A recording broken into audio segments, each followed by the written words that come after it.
Olá pessoal, tudo bom com vocês? Eu espero que sim. Nesse capítulo nós vamos estudar a fermentação descontínua, né, que também é conhecida como fermentação batch, né, que é um dos modos de operação mais utilizados na indústria de alimento e também na biotecnologia.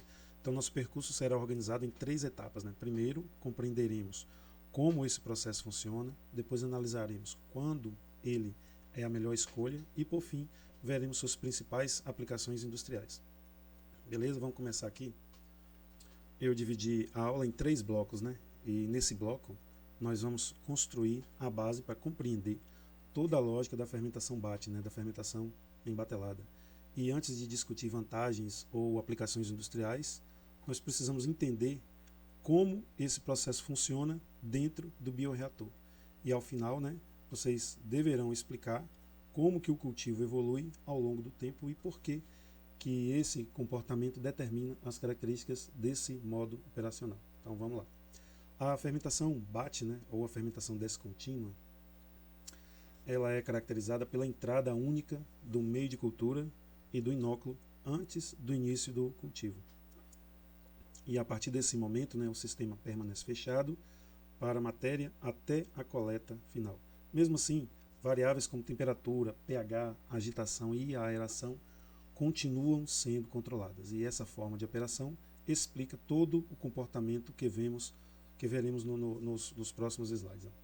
Aqui, pessoal, a gente vê que dentro do bioreator, 3 variáveis descrevem praticamente toda a dinâmica do cultivo, que é o substrato, né, que fornece os nutrientes necessários ao crescimento celular, formando biomassa, e como resultado do metabolismo desses micro-organismos, ocorre a produção de compostos de interesse.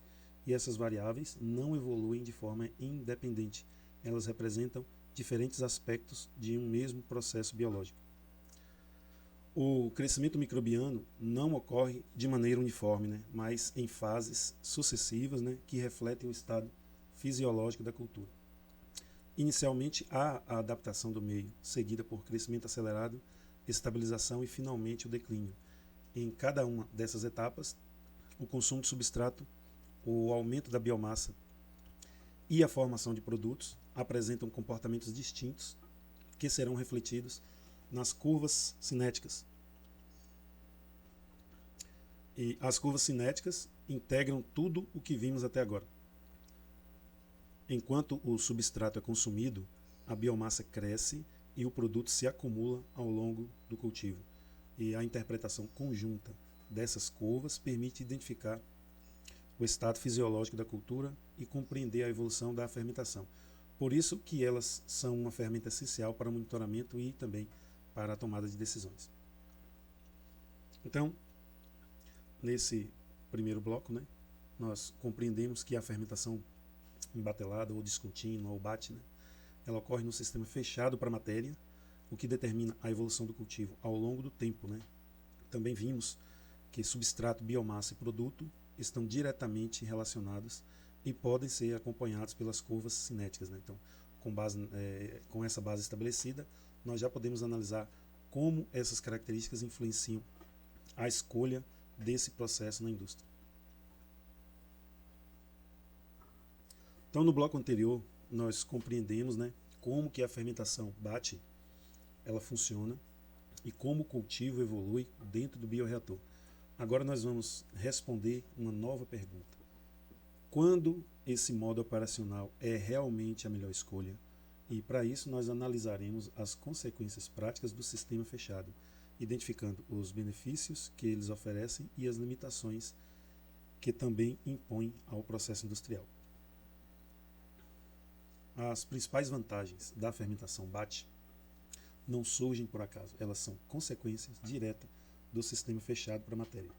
Como não há entrada contínua de nutrientes nem retirada do cultivo durante a operação, o processo torna-se mais simples de conduzir, reduz o risco de contaminação microbiológica e permite maior flexibilidade para produzir diferentes bioprodutos no mesmo equipamento.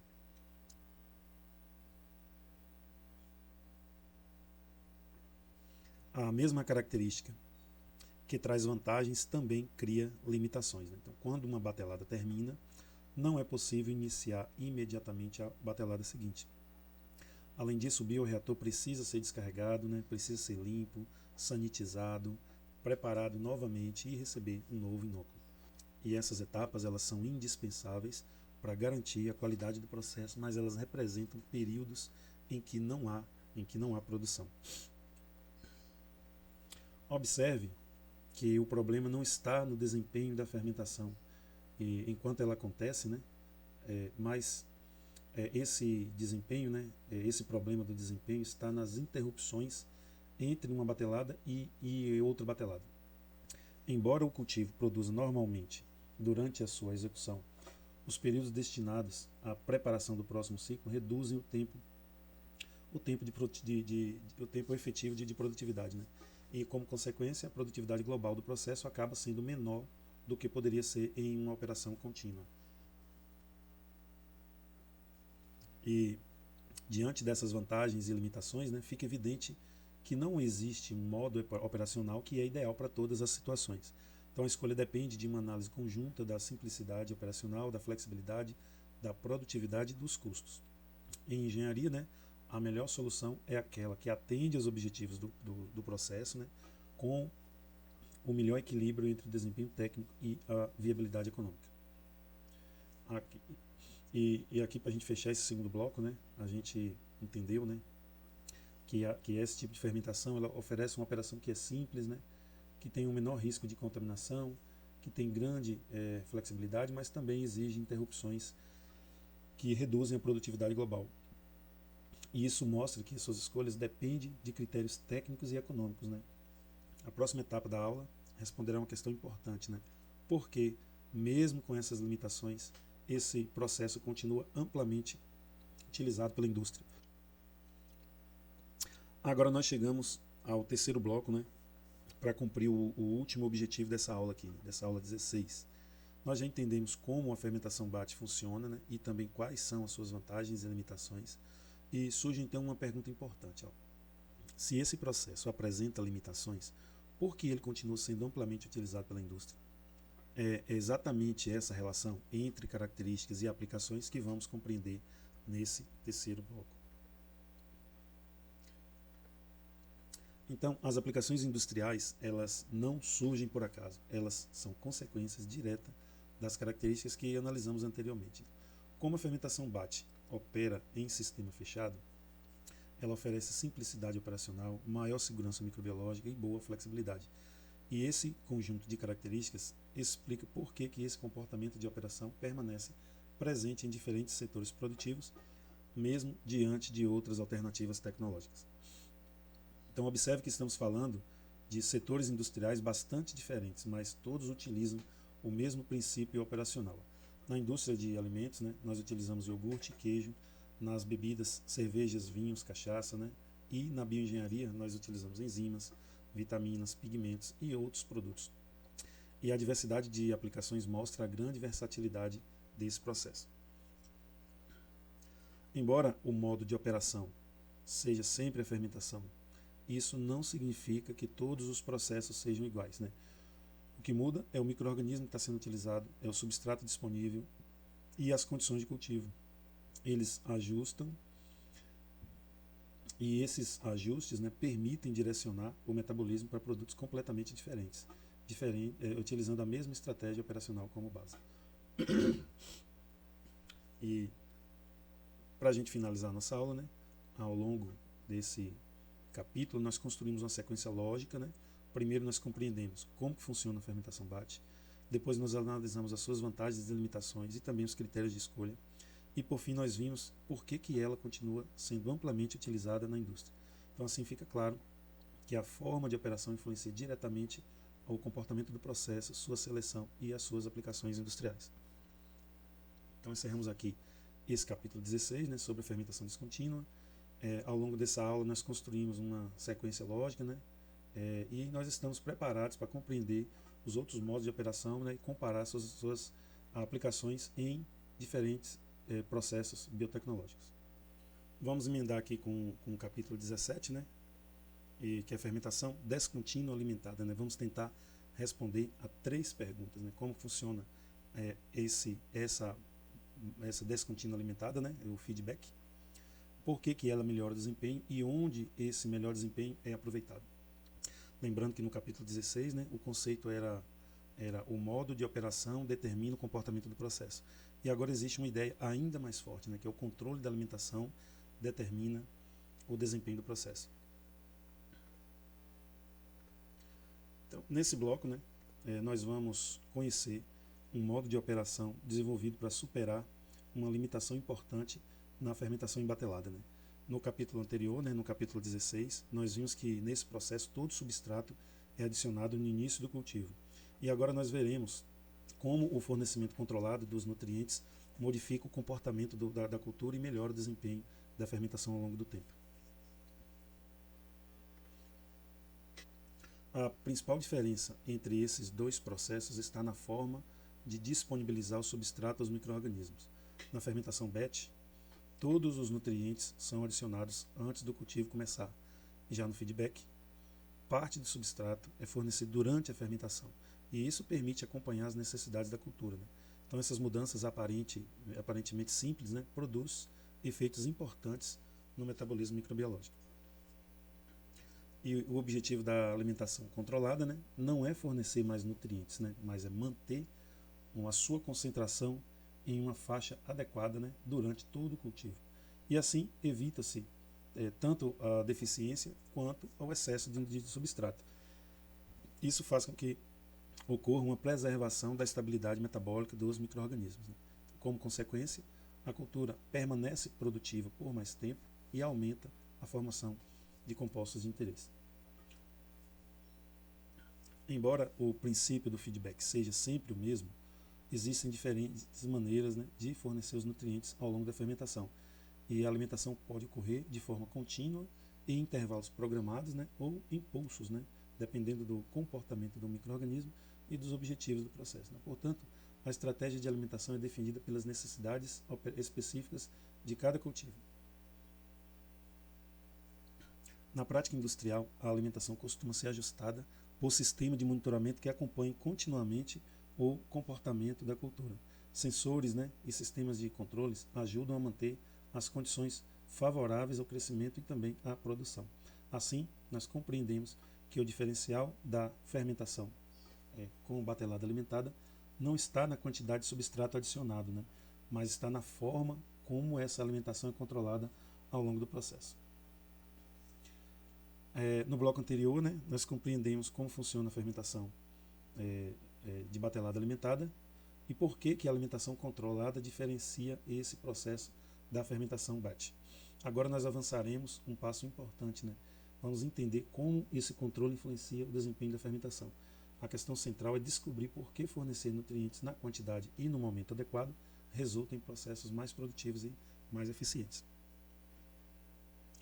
Aqui, pessoal, a gente tem que a alimentação controlada, né, ela desencadeia uma sequência de efeitos que explica o desempenho do processo. E ao manter a concentração de substrato em níveis adequados, o metabolismo permanece estável e permite que as células continuem crescendo e produzindo por mais tempo. E assim, o melhor desempenho não surge por acaso, mas como uma consequência direta desse controle ao longo do cultivo. Até aqui, né, nós vimos que o desempenho melhora, mas precisamos saber como essa melhoria ela é avaliada. E para isso nós utilizamos diferentes indicadores e cada um destacando um aspecto do processo. Juntos eles permitem comparar fermentações, identificar oportunidades de otimização e também verificar se a estratégia de alimentação realmente trouxe benefícios em relação a outros modos operacionais. Embora o feedback apresente vantagens importantes, né, a sua utilização não é automática, né? Então a decisão depende de diversos fatores que precisam ser analisados em conjunto. E as características do micro-organismo é uma delas, né? O produto desejado também, a infraestrutura disponível, a necessidade de controle e, não menos importante, os custos que influenciam essa escolha, né? Então, na engenharia, selecionar um processo significa equilibrar o desempenho, a viabilidade técnica e os aspectos econômicos. Nesse bloco, né, nós estabelecemos a relação entre a alimentação controlada, a estabilidade metabólica e a melhoria do desempenho da fermentação em batelada alimentada. Também conhecemos os principais indicadores, né, utilizados para avaliar esse desempenho e vimos que a escolha do processo depende de critérios técnicos e econômicos, né? Então, resta agora responder, né, onde essas vantagens se traduzem em aplicações reais na indústria. Tema do próximo bloco. Então, até aqui nós construímos uma sequência bastante lógica, né? No primeiro bloco nós entendemos como funciona a fermentação feedback. Depois nós vimos que o controle da alimentação melhora a estabilidade metabólica e aumenta a produtividade, além de melhorar o desempenho do processo, né? Agora nós chegamos ao terceiro objetivo, né, dessa aula 17. Né? A pergunta deixa de ser como funciona e passa a ser onde isso faz diferença na prática. E se essa estratégia realmente oferece vantagens, é natural esperar que ela seja utilizada em muitos processos industriais. É exatamente isso que vamos investigar agora. A indústria não escolhe um modo operacional porque ele é mais moderno, né? Ela escolhe aquele que entrega melhores resultados para determinados processos. Então tudo começa com o controle da alimentação. Em vez de oferecer todos os nutrientes de uma vez, eles são fornecidos de maneira planejada. E isso mantém o metabolismo mais estável, né? E como consequência os micro-organismos permanecem produtivos por mais tempo. O resultado é a maior produtividade. E justamente por proporcionar esse conjunto de vantagens, o feedback tornou-se extremamente atrativo para aplicações industriais. Observe um detalhe importante. O feedback ocupa uma posição intermediária. Ele oferece um desempenho superior ao batch, mas normalmente sem exigir toda a complexidade operacional de um processo contínuo. Esse equilíbrio explica por que ele é tão utilizado. Agora conseguimos entender, né, por que encontramos o feedback em tantos segmentos da indústria. Né? Em alguns processos, o próprio micro-organismo é o produto de interesse. É o caso da produção de leveduras e biomassa microbiana.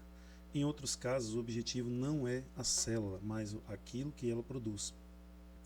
Enzimas, proteínas, as proteínas recombinantes também, né? e diferentes metabólitos de interesse industrial. E na indústria de alimentos, essa estratégia também é bastante utilizada para produzir culturas iniciadoras e ingredientes alimentícios. E a indústria ela não escolhe um modo operacional porque ele é mais moderno. Né? A escolha é o que entrega melhores resultados, né, para determinados processos. Né? Então, tudo começa com o controle da alimentação. Em vez de oferecer todos os nutrientes de uma vez, né, eles são fornecidos de maneira planejada. E isso mantém o metabolismo mais estável, né? E como consequência os micro-organismos permanecem produtivos por mais tempo. O resultado é uma maior produtividade. E justamente por proporcionar esse conjunto de vantagens, o feedback tornou-se extremamente atrativo para as aplicações industriais. Observe um detalhe importante. O feedback ocupa uma posição intermediária. Ele fornece desempenho superior ao batch, mas normalmente sem exigir toda a complexidade operacional de um processo contínuo. E esse equilíbrio explica por que ele é tão utilizado dentro da indústria. Agora que nós conseguimos entender por que encontramos o feedback em tantos segmentos da indústria, né? E aí a gente consegue perceber o quê? Que em alguns processos o próprio micro-organismo é o produto de interesse. E o caso da produção de leveduras e de biomassas microbiana. Em outros casos, o objetivo não é só a célula, mas aquilo que ela produz. Né? Produz enzimas, produz proteínas recombinantes, né? Produz diferentes metabólitos de interesse industrial. Na indústria de alimentos, né, essa estratégia também é bastante utilizada para produzir culturas iniciadoras e ingredientes alimentícios. Né? Então, perceba que estamos falando de setores muito diferentes entre si e o que eles têm em comum não é o produto final, mas a necessidade de controlar cuidadosamente o metabolismo dos micro-organismos. Esse slide, pessoal, resume uma ideia que é muito importante. Ó. O processo básico continua sendo o mesmo, né? Uma cultura, um cultivo em um modo feedback. O que muda é a estratégia de alimentação adotada no micro-organismo escolhido e, naturalmente, o produto que se deseja obter. E é por isso que encontramos essa estratégia em aplicações tão variadas, desde alimentos, né? A gente vê aí a cerveja, o queijo, até medicamentos, né, como os antibióticos, também as enzimas, os ácidos orgânicos, né, e também alguns cosméticos. Né. Então, não é necessário criar um processo completamente novo para cada produto. Né. O princípio operacional permanece o mesmo. Né. O que se adapta é a forma de conduzir o cultivo. Então, pessoal, ao longo desse capítulo, né, nós construímos uma visão mais ampla dos modos operacionais, né? O processo batch, né, ele destaca-se pela simplicidade e pela facilidade de operação. O feed batch, ele acrescenta o controle da alimentação, né, permitindo maior produtividade e maior flexibilidade no controle metabólico, né? Existe ainda um passo além, né, manter a produção praticamente sem interrupção, características dos processos contínuos, né? E a principal conclusão é que não existe um modo operacional universalmente melhor. O papel do engenheiro de bioprocessos, né, ou do engenheiro de alimentos, ou do bioquímico, do biólogo, né, do produtor de cachaça, é analisar os objetivos da produção, né, as características do micro-organismo, os recursos disponíveis e escolher a estratégia mais adequada para aquela situação. E essa conclusão nos leva naturalmente para o próximo capítulo, né? Se o feedback já oferece um excelente equilíbrio entre o controle e a produtividade, será que vale a pena avançar para o processo contínuo? Então essa será a pergunta que responderemos no próximo capítulo, tá bom? Então, já emendando aqui, né, o capítulo 18, né, que a gente vai falar um pouco sobre fermentação contínua. Então, novamente, a nossa aula aqui nesse capítulo 18, ele vai ser trabalhado em função de do cumprimento de 3 objetivos, né, que a gente chama de bloco, né, são 3 blocos, né. Mas antes, né, vamos só entender aqui, né, que nos capítulos anteriores, né, nós conhecemos os processos batch, feedback, percebemos que cada estratégia surgiu para resolver a limitação do problema anterior. E agora nós vamos dar mais um passo nessa evolução, né? E a pergunta que abre nesse bloco é bastante provocativa. Será que é possível produzir sem interromper a fermentação, né? Então esse será exatamente o objetivo desse primeiro bloco, né? Nós vamos compreender os fundamentos da fermentação contínua, né, da semicontínua, e também conhecer os conceitos que tornam esse tipo de operação possível, né? E ao final dessa etapa, nós vamos entender como um processo pode permanecer ativo durante longos períodos sem precisar reiniciar a produção em cada lote. Então vamos seguindo aqui. Aqui, pessoal, quero falar para vocês que a evolução apresentada nesse slide, né, ela meio que conta uma história, né? No processo batch, né, todo o meio de cultura é colocado no início da fermentação.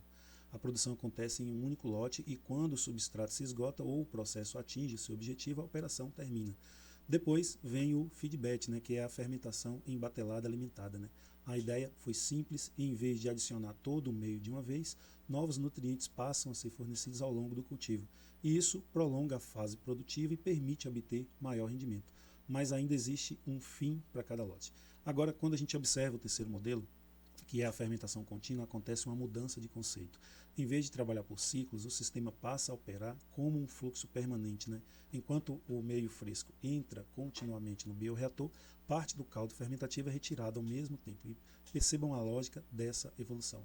Cada novo modo operacional procura superar uma limitação da anterior. A batelada, né, produz os lotes, a batelada alimentada prolonga esses lotes, e já a fermentação contínua busca manter a produção por períodos muito mais longos. Então agora vamos apenas observar o funcionamento da fermentação contínua, né? O primeiro aspecto importante é a entrada constante do meio fresco, né? Esse fornecimento contínuo garante que os micro-organismos recebam nutrientes durante toda a operação. E ao mesmo tempo uma quantidade equivalente de caldo fermentativo deixa o reator. Então, como essas duas vazões são equilibradas, o volume interno permanece praticamente constante. Enquanto isso, o sistema de agitação mantém todo o conteúdo homogêneo, né? E assim os nutrientes, as células, os produtos permanecem bem distribuídos dentro do bioreator. E esse equilíbrio entre entrada e saída permite que a fermentação permaneça ativa sem que seja necessário interromper o processo para iniciar um novo lote. Vale atenção nesse um ponto aqui, a produção contínua, mas o volume do reator praticamente não muda. É justamente essa característica que diferencia esse modo operacional dos que estudamos anteriormente. Então, à primeira vista, o gráfico pode dar mais a impressão de que a biomassa deixou de crescer. Mas isso não é verdade, né? O que permanece aproximadamente constante é a concentração média das células dentro do bioreator. Na prática, o cultivo continua extremamente ativo, novos nutrientes entram continuamente, as células continuam se multiplicando e parte dessa biomassa é removida junto com o caldo que sai do sistema. Então, quando essas 3 etapas permanecem equilibradas, estabelece-se o chamado estado estacionário. Uma boa forma de entender esse conceito é imaginar um rio. Quando olhamos para ele, parece sempre o mesmo. No entanto, a água está em constante movimento. O estado estacionário funciona de maneira semelhante. O sistema mantém sua aparência estável, embora exista renovação contínua em seu interior. E esse costuma ser um conceito que gera dúvidas, né? Portanto, lembrem-se de que o estado estacionário não significa ausência de atividade biológica, e pelo contrário, né? Significa que o crescimento e a remoção celular permanecem em equilíbrio. Então, se o equilíbrio é tão importante, né, surge naturalmente outra pergunta: quem controla esse equilíbrio, né? Então a resposta está na taxa de diluição, representada pela letra D. Ela é definida pela razão entre a vazão de alimentação, representada pela letra F, e o volume útil do reator, que é representado pela letra V. Na prática, isso significa que a taxa de diluição indica a velocidade com que o conteúdo do bioreator está sendo renovado. Agora observe a relação representada na direita. Para manter o estado estacionário, a taxa específica de crescimento dos micro-organismos, representada por μ, deve permanecer aproximadamente igual à taxa de diluição. Se a renovação ocorrer mais rapidamente do que as células conseguem crescer, o equilíbrio será perdido. Então, se ocorrer lentamente demais, o comportamento do cultivo também é alterado. Guarde essa ideia, porque ela será fundamental para o próximo bloco. Toda a estabilidade da fermentação contínua depende do controle adequado da taxa de diluição. Beleza? Então, vamos seguindo aqui. Aqui, nesse slide, pessoal, vamos retomar o caminho que nós percorremos nesse bloco. Primeiro, nós entendemos que a fermentação contínua substitui os ciclos de produção por uma renovação permanente no meio de cultura. Depois, nós vimos que essa operação normalmente é realizada em um quimiostato, né, permitindo controlar continuamente o processo. Também aprendemos que o estado estacionário não representa um sistema parado, né, mas sim um equilíbrio dinâmico entre o crescimento celular e a renovação do meio. E, por fim, identificamos que a taxa de diluição é a principal variável operacional da fermentação contínua, né, pois ela determina o comportamento do cultivo. Com isso, nós alcançamos o objetivo desse primeiro bloco, né, que é compreender os fundamentos da fermentação contínua e semicontínua. Mas uma nova pergunta aparece naturalmente: o que acontece quando esse equilíbrio deixa de existir? É justamente essa questão que responderemos no próximo bloco, ao estudar a estabilidade operacional da fermentação contínua e o fenômeno que a gente vai passar a estudar, que é conhecido como washout. Então vamos entrar aqui no bloco, nesse bloco, né? Mas só relembrando que no bloco anterior nós entendemos como que a fermentação contínua funciona e por que a taxa de diluição mantém o cultivo em equilíbrio. Então agora nós vamos dar um passo além, né? Nós saber que existe equilíbrio não basta, nós precisamos compreender o que acontece quando esse equilíbrio muda, né? E é justamente essa relação entre a taxa de diluição, o crescimento celular e a estabilidade que determina se o processo será eficiente ou se entrará em colapso. Vamos lá. Tudo começa pela taxa de diluição, né? Então, ao alterá-la, nós modificamos o tempo que o meio permanece dentro do reator. E isso afeta diretamente a quantidade de biomassa presente no sistema e, consequentemente, a produtividade. Então, observe que a estabilidade não é uma variável independente, ela é resultado de toda essa sequência de relações. Então, entender essa cadeia facilita prever o comportamento do processo antes mesmo de operá-lo. Vamos seguindo aqui. Então, vamos falar um pouco aqui sobre esse tal de washout, né? Então, existe um limite para aumentar a taxa de diluição. Enquanto a cultura consegue crescer na mesma velocidade que é removido, o sistema permanece estável, né? Porém, quando a remoção supera a capacidade de crescimento, a biomassa começa a diminuir continuamente. Esse fenômeno recebe o nome de washout, né? Então, a produção cai porque simplesmente não restam células suficientes para sustentar o cultivo. A estabilidade não depende apenas de escolher uma faixa de diluição adequada, né? Ela precisa ser mantida continuamente durante a operação. E para isso o processo é monitorado por sensores que acompanham variáveis, né? Então o importante essas variáveis, temos a vazão, temos o pH, temos a temperatura, temos o oxigênio diluído, a concentração de substrato, essas variáveis são muito importantes, né?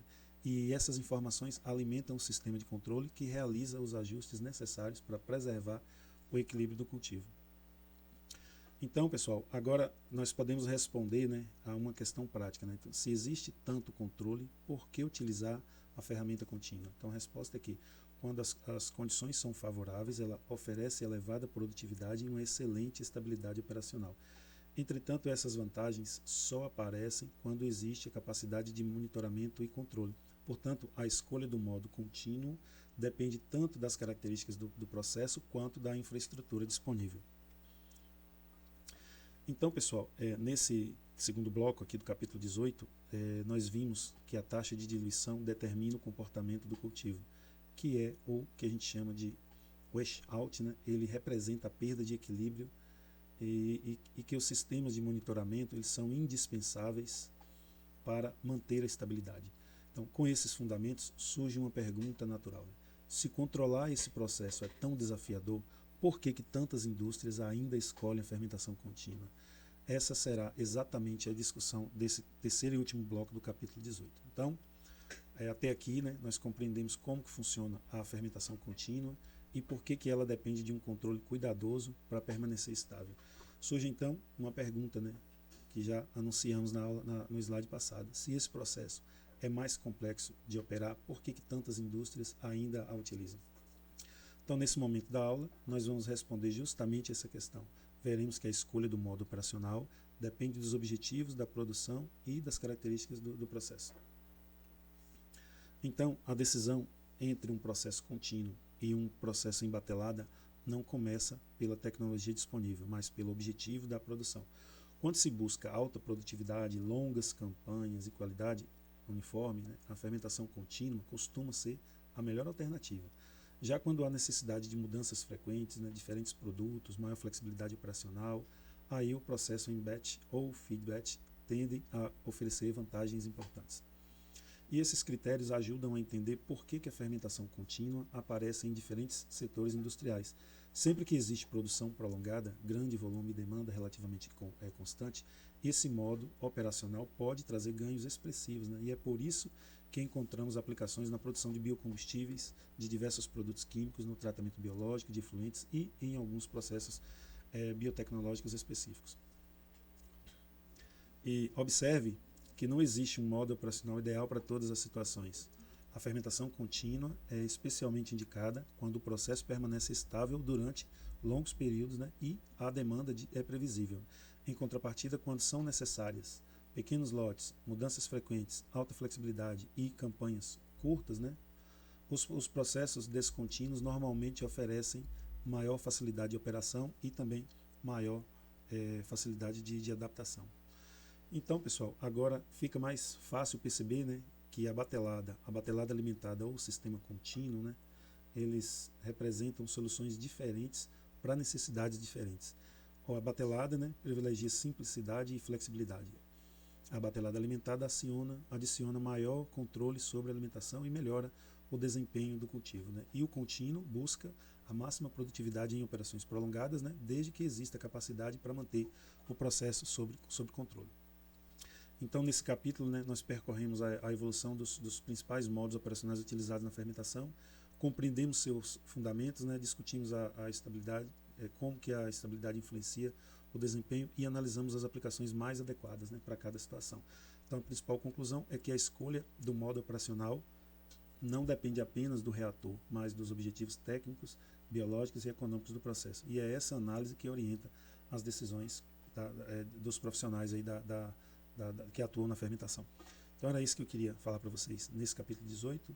Espero que tenham compreendido essas questões não só da alimentação, não só do sistema contínuo, né, mas também do sistema de batelada e de batelada alimentada. Então, um abraço e bons estudos.